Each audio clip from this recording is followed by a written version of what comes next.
Hello, my name is Mim Kempson and welcome to my YouTube channel. This is my very first video, at least the one I've decided to upload. I actually shot 6 before this, all of which I was unhappy with, aside from one, which I've stitched together all my bloopers, just to show to you how we don't suddenly choose to do something and are perfect at it right away.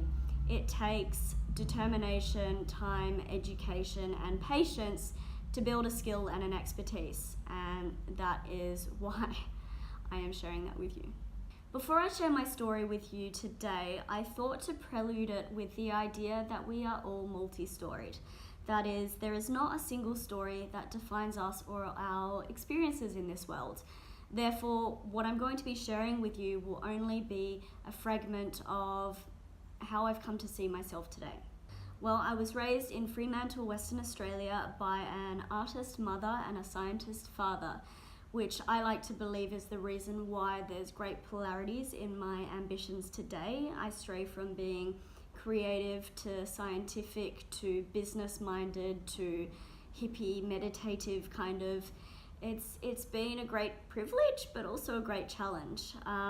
Anyway, I went to a high school dedicated to special art. So on my Saturdays, I was going to classes on sculpture, textiles, painting, photography, all kinds of different art forms. And simultaneously with that, throughout my childhood, not only was I often touring the world with my mum and dad to collect material and inspiration for my mum's artworks, and for my dad to attend conferences on sustainability and renewable technologies, but we were often seated at the dinner table with a diversity of friends from different places and different identities and cultures.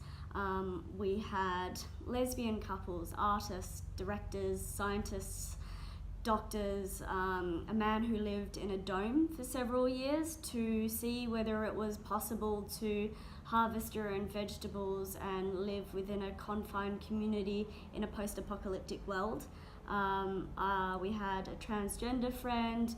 There were all kinds of people, and I don't mean to reduce these people to one form of identity or one characteristic, because that would be a single story, that would not be a multi-story. But it's just an example to you that I've had the privilege of being exposed to many, many different stories.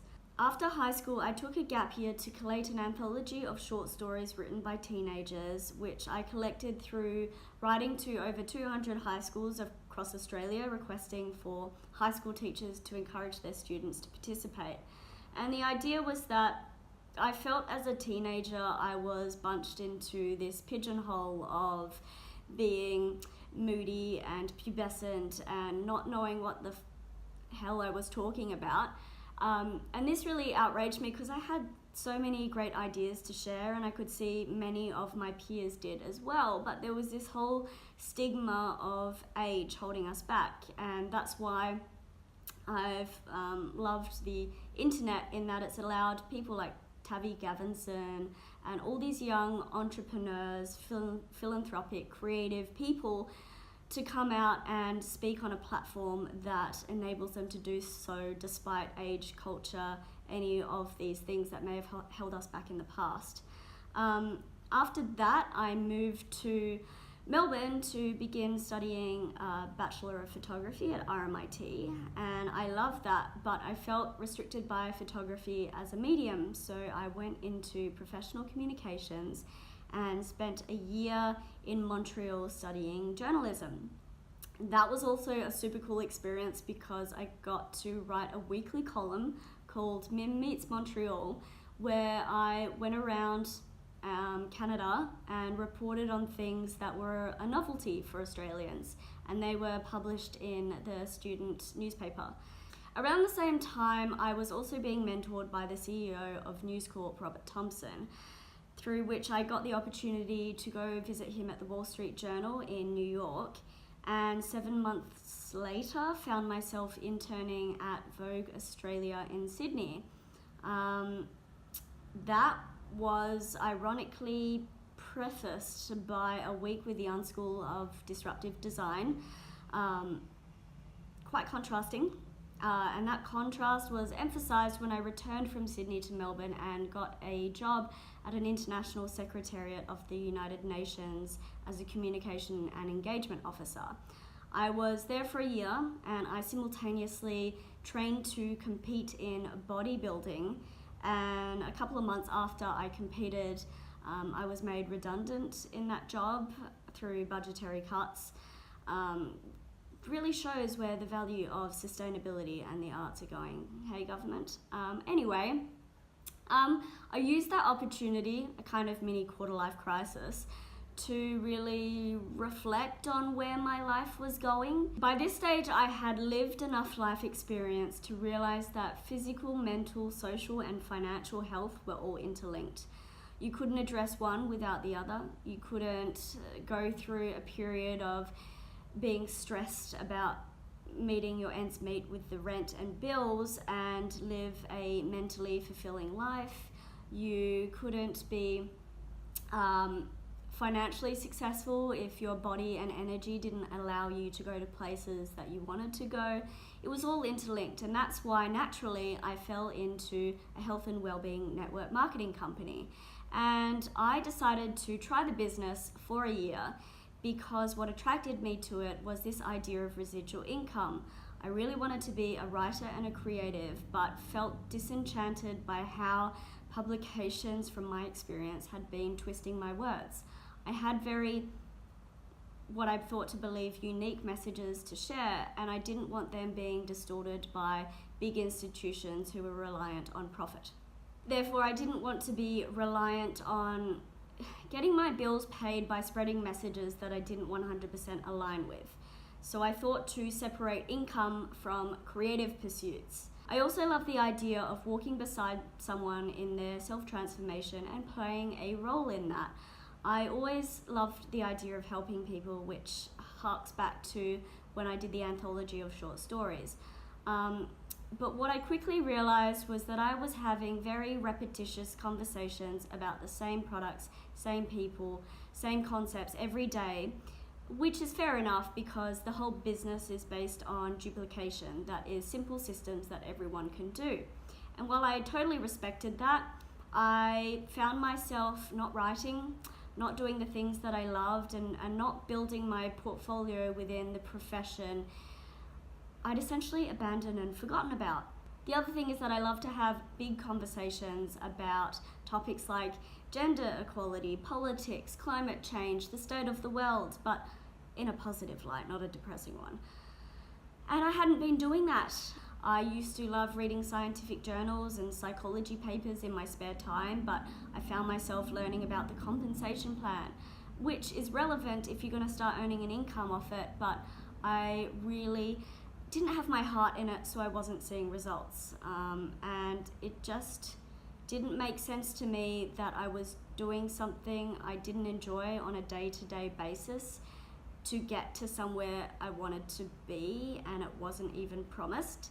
I'm the kind of person where I need to be practicing the things I love in the present moment, even if it's a fraction of my time per week, in order to be happy. And this brings me to where I am today, in fact. Something I did a lot of last year, which distracted me from my network marketing duties, was listening to podcasts about mindset, spirituality, psychology, starting up a business, that kind of thing. And what I realized was that there was not a single solution or strategy to find happiness. And rather than delving into a specific industry that has certain governing roadmaps to get to happiness, so for example, network marketing, the idea was that residual income and retiring is the peak of happiness. But for me, retiring is not at all exciting. Like I want to write, I want to work, I want to do the things I love and get paid for it for as long as I can. I don't want to retire and sit on an island. I know a lot of people do, but that's not me. So what I was interested in was the psychology of decision making and determining what is of value to us and how we can most successfully live in line with those values. I launched a business last year unrelated to network marketing, which I called Thought Facilitation. I was drawing on my background as a journalist of asking questions and hosting interviews to inspire people to think differently. So you know, when we're in a rut or we're facing obstacles or we have writer's block and we can't get through certain limiting beliefs, I was trialing different strategies using question frameworks to shift people out of these stagnant places. And I'd been thinking this way a lot of my life. I was curious, questioning, always wondering why things in our world are as they are. And when I was telling a psychology friend about this, she said to me, Mim, you know what you're doing already isn't anything new, it's an actual practice. And I was flabbergasted because I felt lost. I felt like I didn't have anywhere to look for structure or direction. And then I was told there was this thing called narrative therapy. I was using storytelling practices as a form of catharsis, of therapeutic self-discovery, of sharing the parts of us with the world that we would like to in order to construct certain identities. It was kind of like a personal branding for the soul. So I Googled it and came across the thing that I am now doing today. Yep, I am a student again, doing a Masters of Narrative Therapy and Community Work at the Melbourne University in collaboration with the Dulwich Centre in Adelaide. So I thought, what better time to launch my YouTube channel than today, with a whole year ahead of me of full-time studies in which questions and ideas are already being sparked, and I would love to share them with you all. The other thing I'd like to do is extend on this idea that I expressed earlier, which is we don't just rock up to the thing we want to do and are suddenly experts at it. It actually takes a lot of work, education, patience, determination, and all kinds of other qualities to get there. Unlike the people we see on social media who have gone through that to certain varying degrees, but don't generally express that side of their story.